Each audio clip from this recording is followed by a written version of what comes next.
আসলে সবচাইতে বেশি কষ্ট লেগেছে হামজা দেওয়ান চৌধুরীর চোখের দিকে তাকালে এই কষ্টটুকু বোঝা গিয়েছিল। ফাহমিদুল যখন মাটিতে লুটিয়ে পড়েছিলেন শেষ বাঁশির সময়, তখন কিন্তু কষ্টটি বোঝা গিয়েছিল।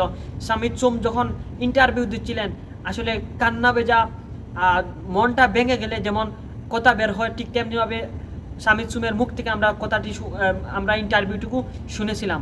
আরেকটি যদি কোচের সিদ্ধান্ত যদি আমি বলে থাকি, তাহলে কোচ সামিদ সোমকে খেলানো হয় নাই। মানলাম সামিদ সোম প্রায় 27 ঘন্টা জার্নি করে তিনি এসেছেন বাংলাদেশে। জামাল ভুইয়াকেও খেলানো হয় নাই, জায়ানকেও বেস্ট ইলেভেনে রাখা হয় নাই, ফাহমিদুলকেও বেস্ট ইলেভেনে রাখা হয় নাই। তারপরে কেন আপনার মনে হলো যে তাদেরকে মাঠের মধ্যে ইন করাতে? আপনার হাতে যখন ভালো প্লেয়ার রয়েছে, তখন আপনি ভালো প্লেয়ার দিয়ে বেস্ট ইলেভেন সিলেক্ট করতে পারেন।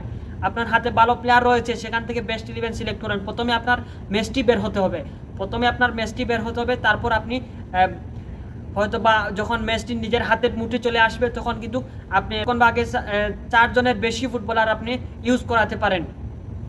কিন্তু এই কোচ হাবিয়ার কাবরেরা প্রথম দিকে আমরা দেখেছি যাদেরকে খেলানো হয়েছে, তারপর আমরা দেখেছি জামাল, সামিদ সোম, ফাহমিদুল, জায়ান, এই তারা 4 জন যখন মাঠে ইন করেছিল, তার পাশাপাশি খেলার মুভমেন্টটাই চেঞ্জ হয়ে গেছে।